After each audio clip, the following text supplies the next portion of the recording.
This episode contains discussions that might be triggering for some listeners, so please feel free to skip anything that you may find disturbing. And also, do check the show notes for support. I've listed some organizations and resources that you might find useful. Hi Mridul, welcome to Masala Podcast. Hi, Sangeeta. Thank you for having me. I'm really pleased to be here. Perhaps you could start by you just telling me a little bit about you, your background, where you grew up, etc.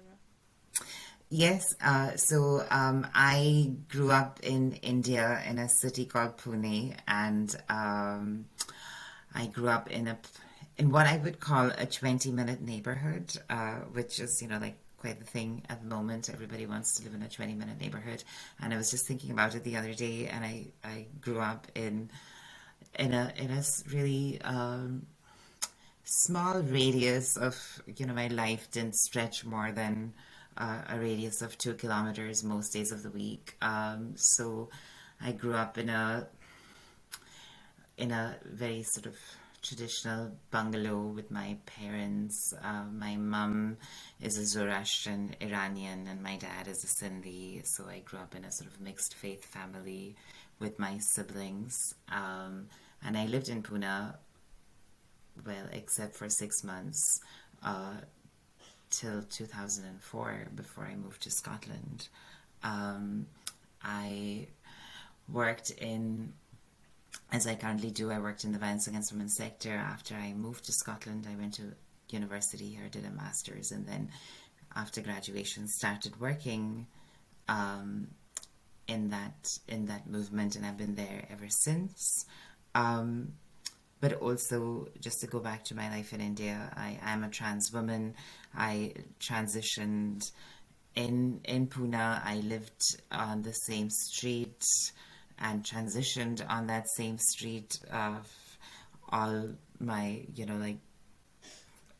can I say this again? Because I feel like I've waffled a bit. So I'm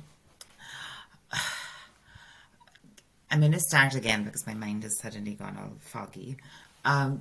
So I grew up in India, in a city called Pune, and I lived in Pune till I was about 27 years old. And I grew up in this home which was on the most wonderful street that you can find in our city. It was called Synagogue Street, and at the end of one end of our street was a synagogue and the other end was a Zoroastrian fire temple, and in between all of that there was an Imam Barga, a mosque, a small temple, a Sufi dargah, a Catholic shrine. So I grew up in this very sort of interfaith neighborhood, but also in an interfaith home. My mother is a Zoroastrian Iranian, and my dad is a Sindhi. So I have a sort of history of refugee. Like my grandparents and great grandparents were refugees to India from what is now Pakistan and Iran. And as a trans child and as a trans woman, it was not a pleasant life, I have to say. There was a lot of violence and harassment, but I still have very positive memories of my home. The home, it doesn't exist anymore, but the home that I grew up in. And recently I was thinking about that home, and because it's almost sort of mango season, we had this big mango tree that shaded our home, and I have many memories of sitting under that mango tree, climbing it, eating the mangoes from that tree. Right in the heart of urban Pune. It was quite. There were good memories in what I would say was quite a violent childhood. So yeah, that's a bit about me. Of course, and I completely get it. Like some of my memories of growing up in India, some of them are quite idyllic, but a lot of them are difficult. But I don't think one cancels out the other. So I completely get what you mean when you talk Sure. about the mango trees or the temple and the mosque and everything together. Yeah. Um, Would you talk to me a little bit about the violence in the home that you mentioned? Yeah, so my parents have what we would call in India a love marriage, and I think people here still, like particularly in South Asian communities, people just still talk about it in those terms. I think um, so. It was quite unusual in the mid 70s to have an interfaith marriage. There was and is still quite a significant taboo attached to Zoroastrian women living in India marrying outside their faith. So my mum was the second in her family to have married outside the faith. But the consequences for her were less dire than they were for her aunt, who had eloped and married a non Zoroastrian man. So my dad was welcomed into the family, but in some ways, I think that was a trap for my mother, because I feel, although they are still married and they still live together, and um, I think, just from reflecting on some of what she's told me, not in great detail, but alluded to in about her early life, I think that maybe at some point after she got into a relationship with my father, she may have wanted to end it, but couldn't, because this reputation had been attached to her that she was in a relationship with a non-Zoroastrian man, so somebody outside her faith, who her family had actually welcomed into their family. So it was almost an entrapment, I would say. Like her autonomy and her decision to leave or end that relationship really was no longer hers, because of this reputation that she had acquired. So I would say that my parents' marriage was quite abusive. I don't remember too many incidents of physical violence, but it was and is a coercive, controlling relationship. Uh, the level of control that my father and also his wider family have had on my mother's life, and subsequently her children, that is ours, has reduced with time and age. As I said, they still live together and mostly have happy days, but there's a toll that it has taken on my mum's confidence and her ability. And my mother, quite a rarity for her community and also her time. Like, she's in her early 70s now, but she was a trained Kathak dancer, and there simply wasn't anybody in her family or even her faith community at the time someone who had trained in Indian classical dance, and she was really, really good. And she is really good. She still dances, and I think one of the biggest sacrifices that she had to make after marriage was that she had to give up her dance, something that she could have had a professional career in. And slowly I could see in, even as a child, how my mum's life became smaller and smaller, and that she was then no longer able to go out to work after she had my younger sister. There were three of us. Even though if there were financial challenges in our home. So she found other ways to be financially independent. And I suppose within that environment, being a trans child, being a child of an interfaith marriage, who I would say, like, there was an exclusion that we experienced, my siblings and I, for me it was double, because I was this very effeminate young child who, like, the world tried to see me as a boy or kept telling me that I was one, but I did not see myself as one. And also I believe that they didn't see me as one either.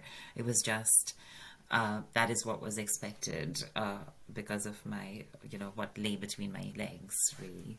And so there was, in that experience of violence or domestic abuse, actually, and I've said this before, in some ways my transness was hidden, because we were all just mostly coping with the good days and the bad days of the violence, and because outside was also so dangerous for me, because like I was not a trans woman who could, or a trans child who could mask her gender identity.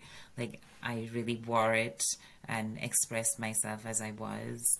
But I went to an all boys Catholic school, and so there was violence everywhere, from name calling to physical abuse, and in slightly older life, sexual violence, sexual abuse as well. So despite the violence in my home, it was much safer than outside. So even if there was violence in the home, that was safer than what lay outside. Absolutely, because outside it was hard to predict who was going to be violent. Whereas at home it was much more predictable, and also like my father wasn't always at home. He worked away most days of the week in a different city, so we had periods of calm and peace, and it was when it was just my mom and the three of us. So I mean, I've grown up in India. I've spent most of my life in India, and I know how difficult it can be when you don't conform. mhm. And I should imagine that was really, really hard, actually, being in a body that felt like it wasn't. If you came across as effeminate, there's a lot of really harsh, negative, comments, and what you mentioned, physical abuse. That's horrific, and sadly, that's part of our culture, I think. Yeah, I think it's part of most cultures, particularly in how trans people are treated, and especially trans children who, as I said, are not, who are out, or who are, um, even if they haven't said the words or know the words to describe themselves as trans, or as girls or boys, or as trans boys or trans girls, or non-binary identities. As soon as you are clocked as one, whether it is true or not, and whether you are trans or not, the violence comes with it. In some ways, I suppose growing up in a family that had already sort of broken the norms, it sort of trained you, to learn to live on the outside, on the periphery, to be excluded. But there was a benefit, I would say, in that, I think my whiteness, like I was a very attractive child, as well, and a cute one. So in the younger years, let's say in primary school and so on, it was tolerated within, my immediate circle, immediate family. There was this expectation that we would grow out of it, and I would hear stories about other adults in my life who used to play with dolls and dressed up as a girl or whatever, in their early days, and then they grew out of it. So that was definitely the expectation within my home, but obviously that was not going to happen. So as I turned, like as I grew older, went into adolescence and teenagehood, then obviously, it became more acute, and the pressure to conform to masculinity was greater. But obviously, like, I simply didn't know how to do that. Like, I think one of the advantages of growing up in the two faiths that I did, was that, a sense of shame and guilt was not passed on in the way that faith was practiced within our home. I don't remember. I'm sure they did, but I don't remember my parents actively and consistently telling me to be someone who I wasn't.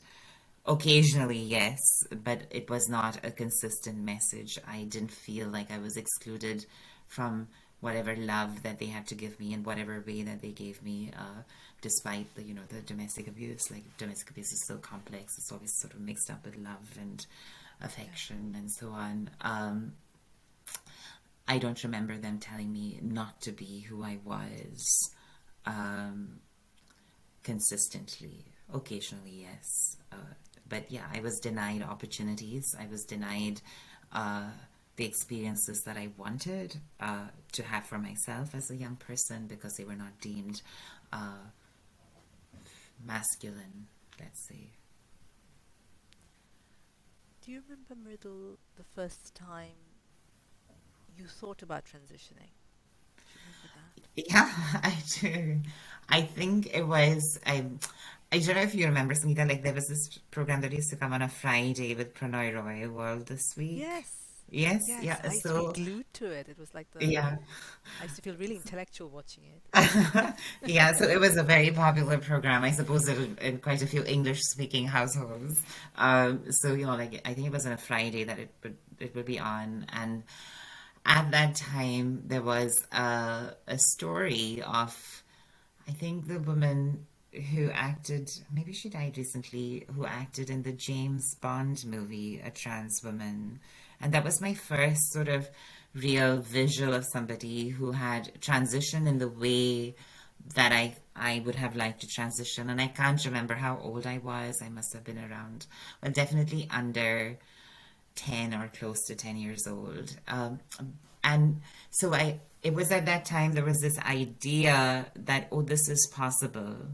Although there were these childhood fantasies of where I thought I would wake up one morning and then my body would be magically transformed, and obviously, uh, life and science doesn't work that way. But there were more. So I think she was maybe the first person who I saw as an image of a woman, somebody who I sort of understood had a similar childhood, who had the same similar physical body as me, and I as at 10 year old it was like really black and white. And then there were other women. There was another woman who was from this, a Parsi woman. I forget her name at the moment, but she had transitioned in Bombay. She was a Zoroastrian woman, and my mum had told me about her, or she was not me specifically, but like I heard her talking to one of my aunts about her. Like she had seen her in the toilet at the Taj Hotel in Mumbai, and she was talking about her, and it was like, oh, this is actually possible. So I would say it was like in my, like, about 10 or around that age when I thought about transition. But most seriously, where I actually took steps to do something about it is when I became really actively suicidal, when I finished, like, say, 10th standard, or when I finished school, um, and Which is went when you're to college. 15, 16, right? Yes, about 15. Well, I was 16 years old. I had become actively suicidal because I really could no longer cope with this. Because, like my 20-minute neighborhood was no longer my 20-minute neighborhood. Like I started going to a college, which I purposefully chose, like really far away from home, to experience some level of anonymity where people didn't know me. I mean, it was quite naive because, like the hate traveled with me. So when I went there was again bigotry and hatred and sexual harassment, and which of course no one would believe um, that I could be sexually harassed, but I was at that time, and it just got a bit too much. So I remember writing a letter to my mother explaining who I was and what I wanted to happen. And to her credit, although my mum didn't really acknowledge the letter directly in words or anything like that, but she spoke to my grandmother and my grandmother's sister, so that's her mum and her mom's sister, and they took me to see doctors, okay, like a pediatrician, who then got me to see an endocrinologist and a psychiatrist. And it was very clear to me that while my family were concerned for my health and safety, they were all looking for an answer which seemed to suggest that I would grow out of it, that I would pass, that it would pass. And also, like, the doctors also didn't believe me, because what they looked at when they looked at me was to see if I was intersex, which was very much the sort of prominent understanding of the Hijra community, as the Hijra community being an intersex community, which isn't entirely true, but that's what they wanted to know, if maybe I was intersex and therefore I was therefore saw myself as a woman. So there wasn't anything educated from my perspective around what it means to be trans. And I felt quite powerless in that experience because I didn't have the resources. But also, I felt acknowledged at the same time But when they got the answer that it wasn't, there wasn't anything wrong with me, and the doctors said that I would grow out of it, then there was this whole silence again. But I realized soon after that this was not the life I wanted to live, not at the mercy of my family or of my elders or people who were meant to be protective factors. So I think I embraced my adulthood and just decided that the only way I could live life on my terms is if I was honest about who I was. So after that experience, and a year later, I would say, when I finished college and went to study at university, I did a diploma in hotel management. I decided that I would tell people who I was exactly, that I was a woman, was a trans woman, and as soon as I had the resources, I was going to transition. And that's how I decided that I would speak about myself to the world, because they were making many assumptions about who I was and what my identity was based on how I presented. So I decided that I would take control of my narrative.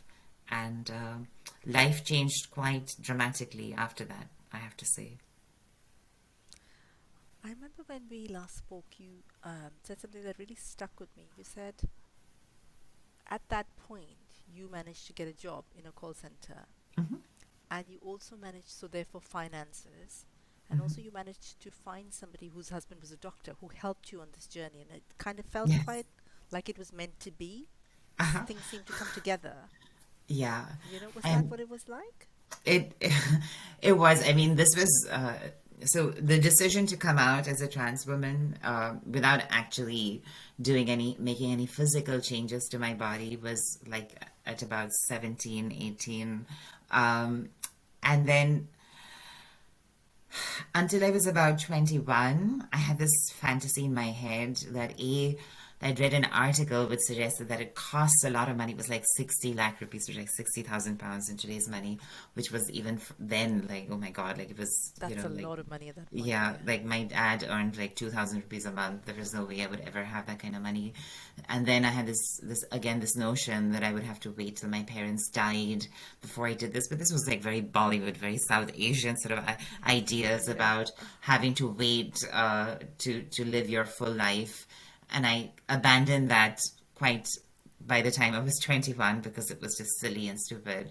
Um, and so when I graduated from hotel management, I was about 21, 22, and then it was quite hard to find work. Like I would go to job interviews and people just wouldn't give me a job, even though I was pretty qualified because of how they perceive me. And I finally did get a job, and then I got another one. So in one of the jobs that I had, there was one of my colleagues. She just started, and again, she was a Parsi woman. So, being part of a small faith community, like there was a general affinity towards each other. And so I was telling her about me, and it turned out that her father-in-law actually was a doctor. Um, and he was a teacher in the sort of local medical college, and one of his students had just returned from the UK, and he had, done some surgeries, like gender affirmation surgeries, in the UK, and was now living in India. So she told him about me, and then he told his student about me, and it was like the 6 degrees of separation, and that's how I found this surgeon who finally was the surgeon who helped me have my medical transition about a year after I started looking actively to transition. And it was really fascinating because his clinic was literally 5-10 minutes away from where I had grown up and lived all my life. And yeah, I think one of the things that really facilitated my medical transition was the honesty with which I presented myself to the world, because I realized that if you if you show yourself for who you are, particularly as a trans person living in a hostile environment where there's a social license to be hateful towards you, actually those who are really wonderful and genuine people will stick by you.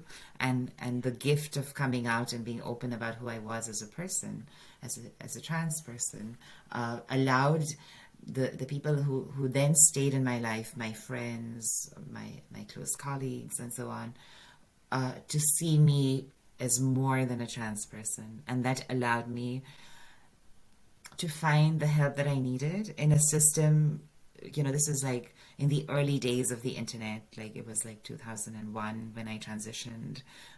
The internet really didn't have information about how to transition in India. So it was like just hoping for the best. And I suppose it happened that way. Wow. So when you finally transitioned, what was your family's reaction? Yeah.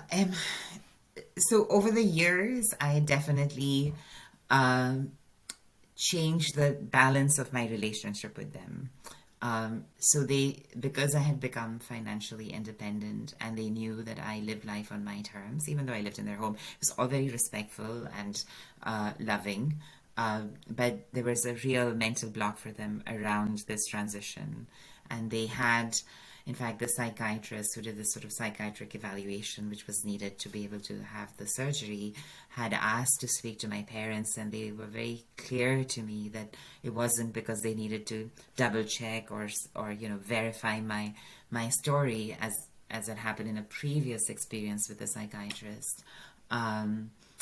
And they said that they thought, given the Indian context and the South Asian context and the family dynamics, it would be safer and better if they explained as this team of psychiatrists to my parents and my grandmother what was going to happen. So they did.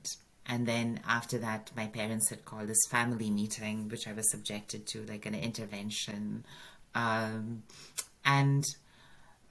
I was like with some of my other relatives. I woke up one afternoon after doing a night shift, and all these relatives were there. They were all there to talk me out of transitioning, trying to suggest to me how miserable my life would be. And then I had to tell them some really difficult truths. So for a long time I had hidden from them or never really spoken to them about the violence that I had experienced, particularly the sexual violence and physical violence, because they were saying, like, trying to explain to me that there would be so much violence that would come with transitioning. And I was like, well, I was already living it, so I don't know what they were trying to protect me from. And I think the force with which I was able to retort back and be absolutely clear to them that they were not going to change my mind, and it was their choice whether they wished to stay in my life or not. That's how I won my family over. But it wasn't, I still didn't know till the day before or 2 days before my surgery, where my parents actually stood, whether they were going to be with me or not. I knew that they loved me, and I knew that they worried about me, but at some point, actions matter more than your words and your feelings. At that time, I was living with my grandmother, who was extremely supportive. It was really interesting to see my grandmother and her siblings. Like, at the time, she had 6 of her sisters were alive, and 5 of them were extremely supportive of me, including all the other sort of Zoroastrian women in my grandmother's Parsi colony in Pune. And so I knew that I had her. But my father showed up at my grandmom's house, and he said that he had informed his family that this was happening, and he just wanted to know what he needed to do. And that was it. We didn't look back after that. But I have to say that I while it seems and it feels on most days of the year that my parents' love and acceptance of me is unconditional. It really isn't, because it is still rooted in stereotypes of womanhood. Because as my body transformed with transition, as I went from cute boy to hot chick and how the world perceived me, um, you know, my whiteness, the attractiveness or the perceived attractiveness of my being, in a sort of heteronormative attractiveness, that made my transition more acceptable.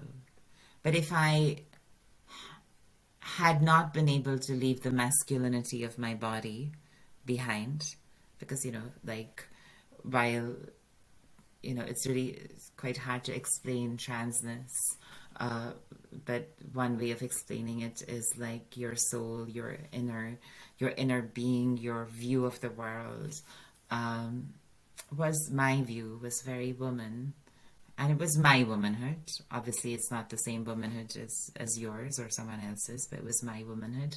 And there was many things in common that we share in our womanhood, but it was my unique womanhood, because I didn't grow up as other women. But I saw the world as a girl and a woman. So it was my girlhood, my womanhood. But if I hadn't been able to leave, the impact of having a male body behind in the way that I have, in the most part, as I transitioned, I don't believe that the acceptance would have been the way it is now, because it's still rooted in the superficiality of the body, which I think a lot of South Asian women will recognize. Like, if I was a brown, dark-skinned trans person, if I was not an English-speaking trans woman, if I wasn't, from a faith community that is seen as westernized, like particularly Zoroastrian, and also I would say the Sindhi side of my family, I don't think I would have had that kind of acceptance, even from my family.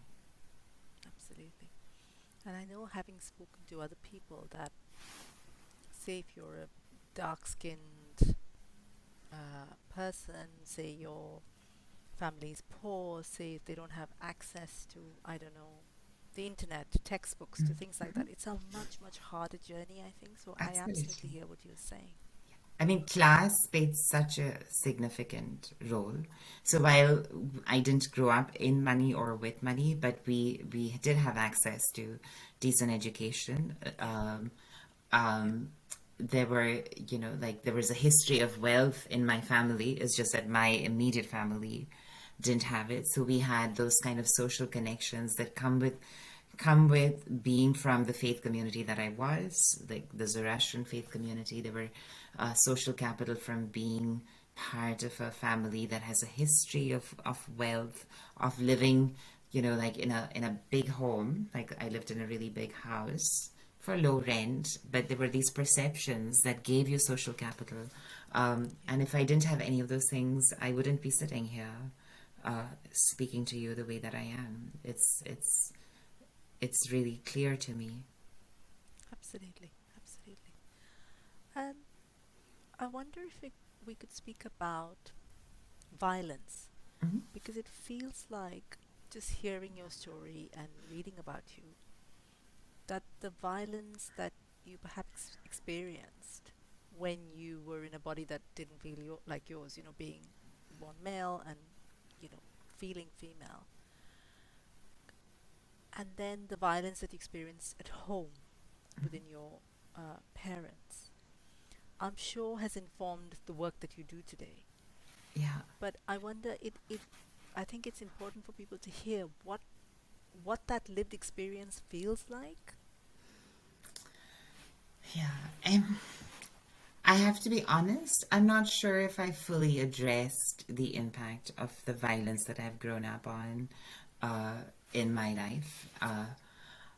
I feel that maybe some of that is yet to come, addressing how it has impacted me. But, there is more and more clarity on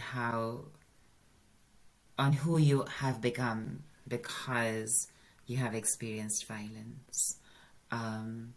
So there are some positives, obviously, compassion and understanding, a recognition of the journey out of violence, or also the recognition that some people cannot leave those violent situations, and that there is sometimes a power in staying by choice or compulsion, but also acknowledging that you're being violated. So, recognizing the complexity of how different individuals of all genders react to how violence has impacted them.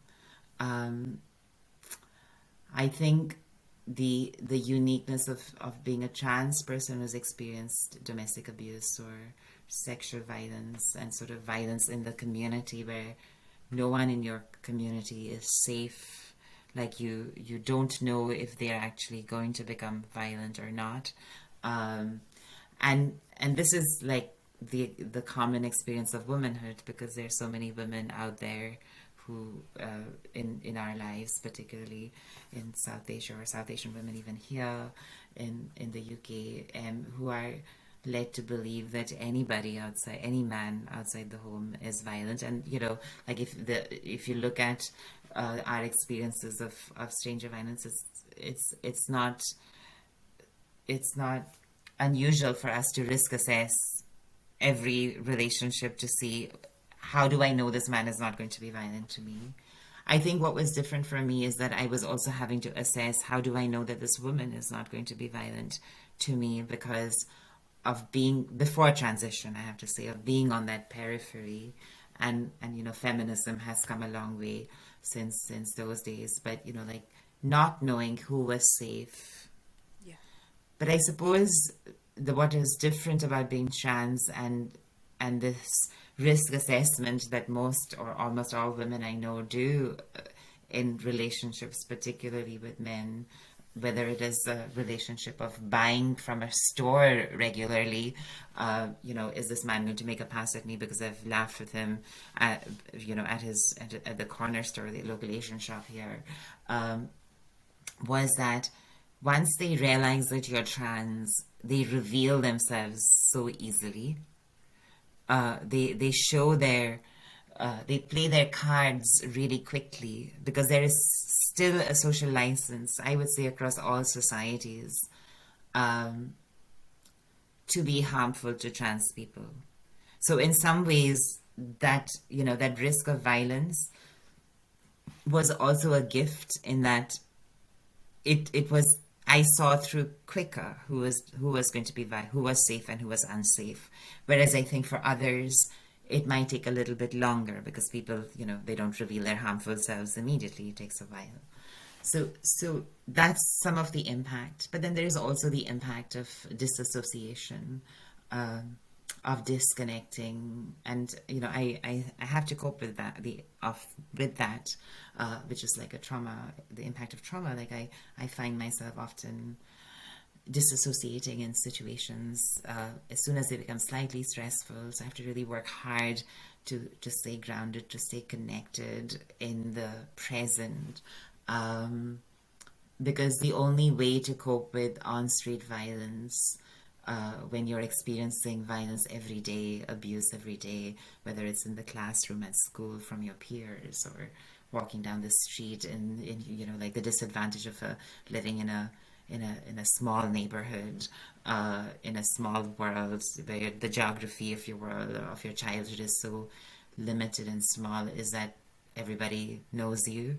So you know who is going to harm you as you walk down the street. And the only way to cope with that is to disconnect, to take yourself away. And I suppose like those are the things that have irreparably changed, and there are more negatives of that than positive. So is what I would say is the impact. And I suppose the work that I do, like I stumbled into it.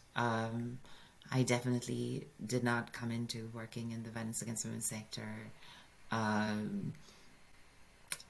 with having done a lot of reflection and being very self-aware of how violence had impacted me, it was just like how I transitioned a series of incidents and opportunities presenting themselves, and that's how I started working in the violence against women sector, and I've been working in it in this movement since 2004,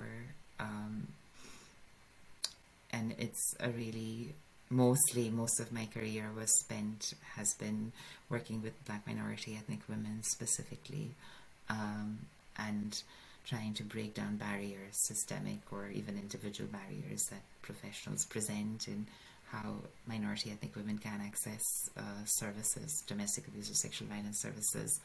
And now I work in a more mainstream service in a leadership role, but it's been transformational. Like, I don't know if I can do any other work in any other sector. Yeah.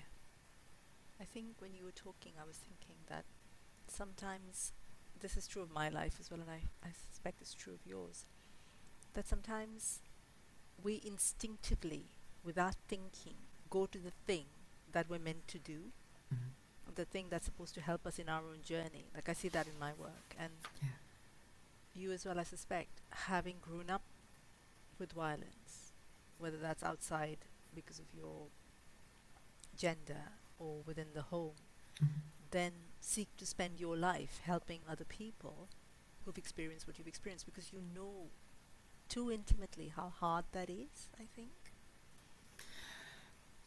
Yeah, I suppose that is one part of the story.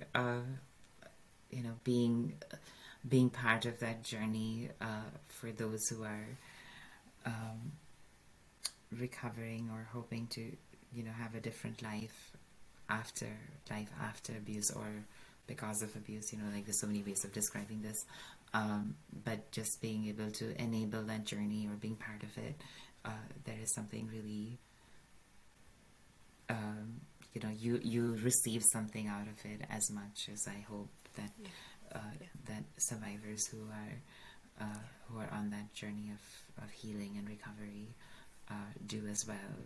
So it's not completely selfless. There is a fulfillment in it all, of course. And it's much needed. Massively.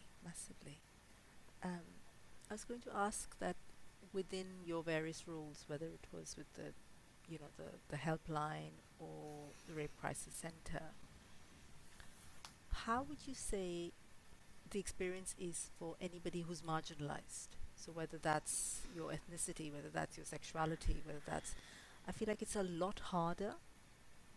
The further you are from this sort of cis heteronormative whiteness in the context of Scotland and the UK, the harder it is to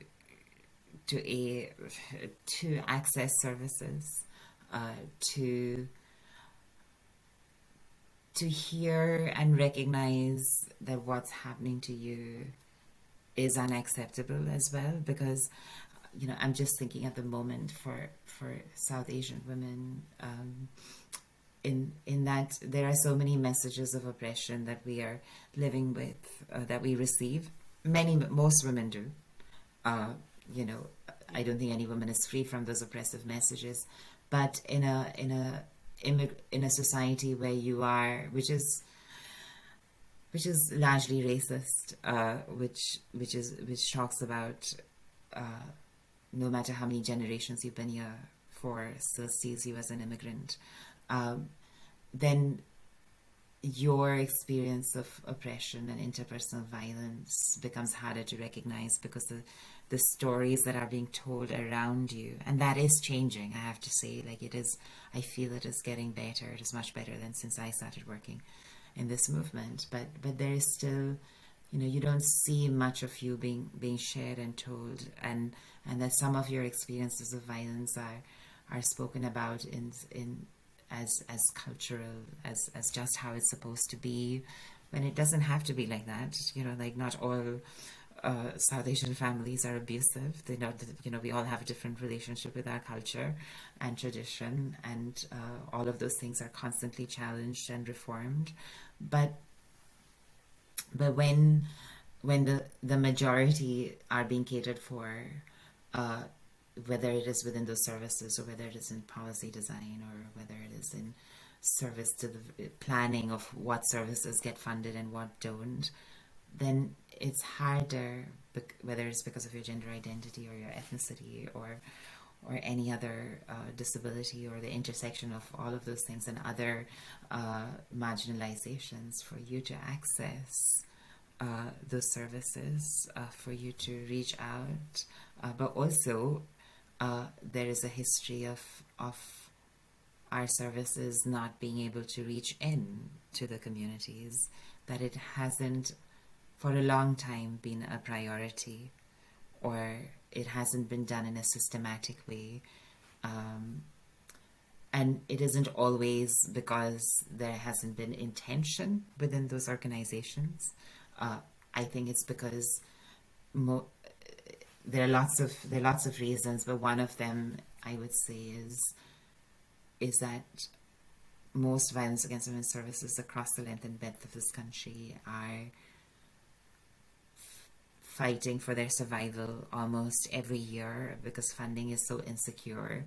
So often you find, and that is changing. It is changing, but the history has been that you're just responding to who is coming to you. So if you're from a marginalized background, you don't see yourself in those services, you don't see your experience being spoken about, being recognized, being reached out to, then it becomes harder for you to access services like the ones that I work in. It is changing. We are doing much better. Like, I think there has been a real transformation in our thinking and the efforts that, certainly in Scotland, and I would say, I would hope that across the UK that it is true, but there are much more efforts to reach out to those who are marginalized and be more inclusive.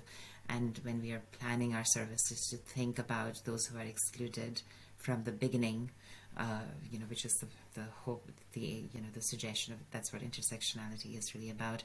Think about who, this is not my idea, I've taken it from somebody, and other people would say this as well, it's not Mridul's original idea, but plan your service thinking about those who are completely unrepresented in who is accessing. So if you think about a disabled, minority, ethnic,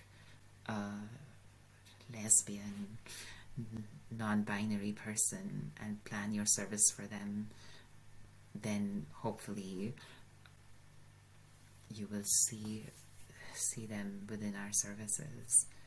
But there are systemic issues as well that need to be challenged. Also, I suppose it's thinking about it from a South Asian female identifying point of view. It's almost like a double-edged sword, where if you don't see yourself represented, it's difficult to imagine that somebody might help you. Mm-hmm. And also within the culture, it's seen as harder, I think from my experience anyway, to sort of accept that what is happening is abuse. Yeah. Because that's normalized to such a degree that, that's just what happens in a marriage. That's what just happens in a household. Emotional, and we don't even have words to recognize emotional abuse. Physical abuse, okay, you can say somebody's face is bruised or whatever. Yeah. But the degree of abuse that happens within culture and is kind of quite sanctioned, I think. Yes, absolutely. I think there is a real, one of the difficulties we have is that because everyone is telling you that you should just put up with these relationships, whether it is because it's rooted in respect or tradition, and these very filmy dialogues that many of us grew up with, and I'm hoping that Bollywood movies are not saying that as much anymore, but like something that I did carry with me, about marriage in particular, yahan se tumhari doli gayi hai, wahan se tumhari arthi jayegi, like this is such a Bollywood line from the 70s and 80s, like there were so many. For those who don't speak Hindi, it's like you arrive in the marital home in the I don't know what the English In the word is, palanquins, palanquin, yes. and you leave in a coffin, like, so Yeah. there's, you Yeah, don't, there's leave, if basically, it's a message. absolutely. You just put up with it, and that message is consistent. Uh, it's almost systemically ingrained in you, uh, whether it is not the faith as such, but those who control the faith, or whether it is elders in your family, sometimes your peers, the movies you watch, all of that makes it so much harder uh, to name what you're experiencing as abusive, because if almost everyone is telling you like this is just how it's supposed to be, like this inequality that you experience as women is just how it's supposed to be, and if that's the loudest voice, then the whisper of women like us, it takes a long time for it to become a really loud voice in someone's head. Yeah. I like to think that it's changing and getting better, and that like we are there are more role models, there is more challenge, but those voices are still there, and the structures that trap you into those situations still exist, and so for so many women it is very much about if you choose to leave, or sometimes don't even have a choice, you just have to leave given the circumstances in which you find yourself, you also then have to leave behind so much of your cultural identity, your traditions, your temple, your mosque, your gurdwara, your church. You can't go to those spaces. And I think where that differs from whiteness in the UK context is that even if you leave and go as a brown person or a black person into a new community, then the brown community is asking you, who are you? Yeah. Where are you from? What are you doing here? And the white community is also asking you the same questions. Yes. So then how do you recover safely? How do you have to sacrifice so much more, because I think, like it's true for so many, like for most survivors, irrespective of ethnicity, that when you leave behind so much. But when you are a brown person leaving behind, if that's what you have to do, you're losing something sometimes permanently, especially if you find yourself in a space or a place or a space that is not willing to acknowledge the existence of divorced women, or women who leave forced marriages or leave their parents behind because they were abusive or violent, and or singleness or lesbianism, and there's so many. I'm holding somebody in my head at the moment, a young woman who had to give up all of that, and she had to give up so much more because her life was at so much risk that she couldn't even in public say what her favorite food was, because that would identify her ethnic and cultural background. Like that's what we have to lose sometimes, and I don't think that is acknowledged enough.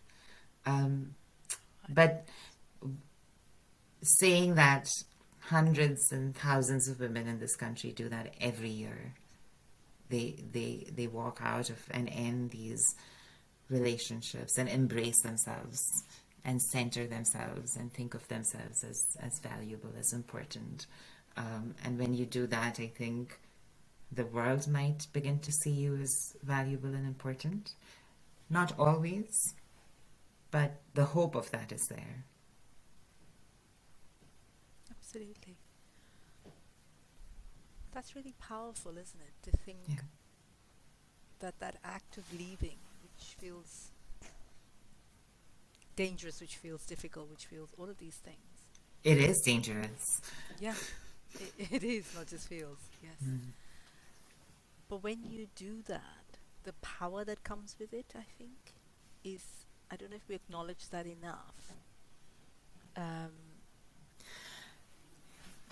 And the power isn't always visible immediately. Yes, that's what I mean. I don't mean like the obvious, oh, here's a powerful woman, but the power inside, I think. Yeah. But also, like, it takes a while before you recognize it. in Yes. yourself after leaving, because Yes. you know we know that uh, leaving an abusive situation is much more dangerous than staying in it. The Yes. risk to life is greater, and the loss of not just you know emotions and safety networks and relationships, but also loss of, for many women and children, it's the loss of practical things like becoming homeless, losing your job, losing your career, losing your wealth, Yeah. if you had any. Yeah. All of that, so much of time is spent in the early months recovering from that. But you do need someone around you, and this is where women's organizations are so vital, to reassure you that actually there is a power in that, there is hope in this, and that it is possible. It's not guaranteed, but it is possible to have a better life when you walk away from abuse, in whatever way you choose to walk away. I mean, sometimes for some women it might mean that I know that this is abusive and violent. I know I can't leave, but now, and this is, you know, like this is controversial, but now I am letting this happen to me.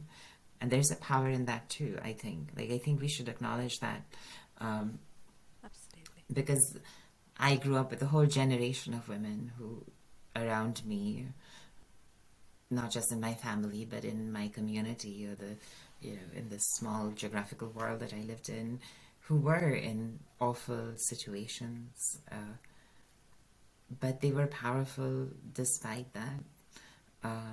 They knew they couldn't leave for so many reasons, mostly because of gender inequality and lack of education, lack of resources, and so on and so forth. But although they stayed, there was a power. There was something really powerful in how they managed that violence in which they were living in, and how they rebelled in whatever way that they could. Like how they embraced their inner Kali, if you know, like the goddess Kali, for those who know who she is. Yeah, absolutely. Absolutely. And I think that aspect of it, I don't think is acknowledged enough. I don't think the kind of more glamorous face of somebody surviving, a survivor, is the one who leaves and makes a new Yeah. life. But sometimes I think the survivor is the one who stays as well. And I don't think we think about that or talk about that enough. Yeah. I think we acknowledge that in the women's movement, I would say, you know, definitely. But I think as a community, we need to talk about it more and acknowledge it more. And I think like if we are able to speak about that with compassion, maybe those women will be able to find the strength to end those abusive situations, or find a way of breaking the sort of, you know, breaking the generational trauma that comes with staying, you know, try to find a different life for their children, or others that they might have, you know, caring responsibilities for. I think that happens as well, even for women who stayed. Absolutely. On that really powerful note, Mridul, my voice has gone really low. Thank you so much for being on Masala Podcast. Thank you for being as open and generous and kind as you have been. I look forward to following your work more and more. Thanks. And thank you. Thank you for having me. I really appreciate it. And I hope when I